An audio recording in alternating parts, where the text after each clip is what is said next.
Ngayong hapon no, ay ipapalabas na natin yung ating mga itlog ng ating mga manok para i-acclimatize natin no, para bukas ng hapon ay i-load na natin sa ating incubator. So ito na lahat no, yung mga itlog natin. So ilagay natin ito sa ating mga tray.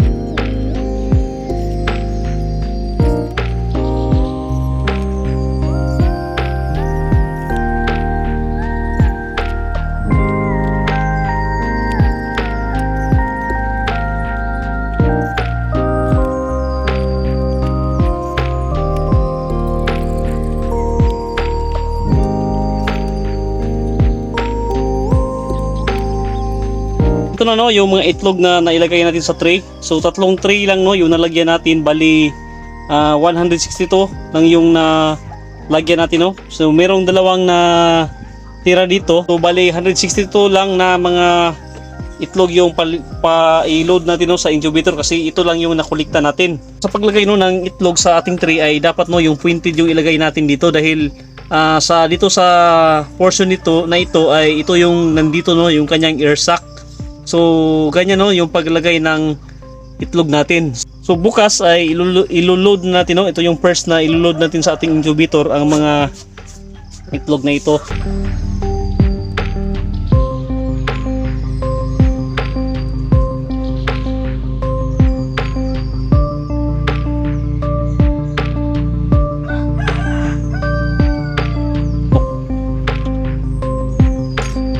Oh, may patane.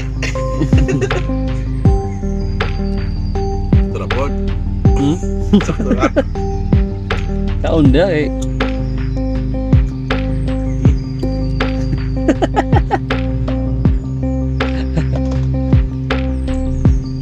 Wala kupitin siya ba?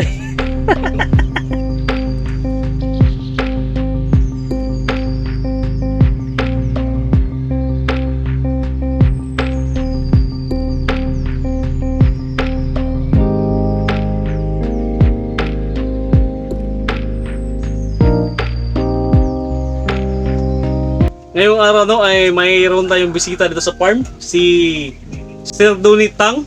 Siya yung may-ari ng ating incubator. So nandito siya sa ating farm ngayon para i-demo niya no kung paano mag-load ng mga itlog sa incubator.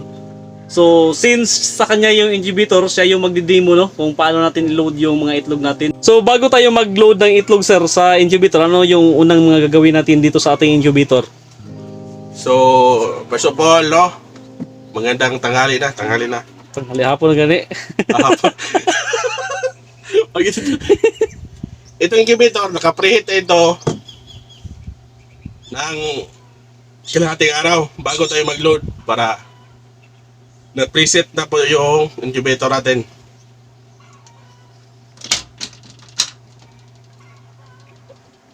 Ito, may tubig na for sa humidity.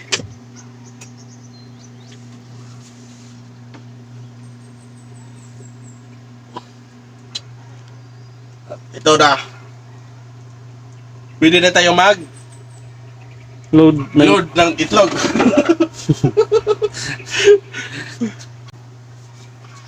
Ilan ito? 162 yung itlog na iloload natin ngayon, yung first batch natin. First batch 162. So ganyan lang pala paglagay ng itlog sir. So ito yung mga itlog natin no, na nakulikta. Native po ito. Native ng End Farm. Mga sampi native eggs.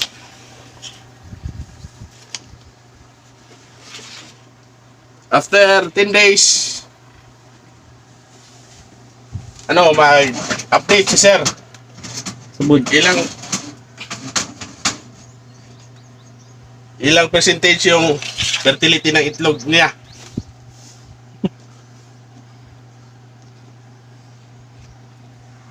Ito lang kadali. Load.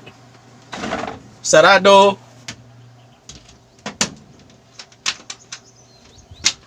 at turn automatic ang incubator. Maghintay na lang tayo ng 10 days bago mag-unling. Kasi itong incubator, seater to, tapos dito, after 18 days, hatcher na po ito.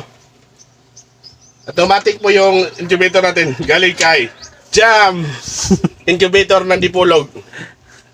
Sir, Yan, incubator. Doki Bandala, salamat. Sakto na po. Sige. Si imo amigo, shout out. Shout out po ni Don Abikel ng Jam Incubator. At sa brand namin na si Jay Ladera. Ang sarap ng patani. Kaed. Approve. Walang halong chemical. Puro natural. Ano po ito? EBR. Automatic regulator. Kasi mahal po itong incubator, dapat maka-EBR para na-delay yung kuryente na papasok sa incubator, hindi masisira ang incubator. Kasi ito, may delay ito, tapos kung mahina yung kuryente, pinapataas po niya yung kuryente na supply sa incubator. Ito po yung naka-advantage lang. Minus disgrasya po sa incubator. So Kasi mahal. pwede rin pala sir, walang EBR. Pwede wala yung EBR pero hindi po tayo nakasigurado na safe po yung Incubator. incubator. Dahil sa fluctuation ng kuryente, no? Oo, So dapat talaga mayroong EBR. may EBR. Kasi mahal-mahal po to.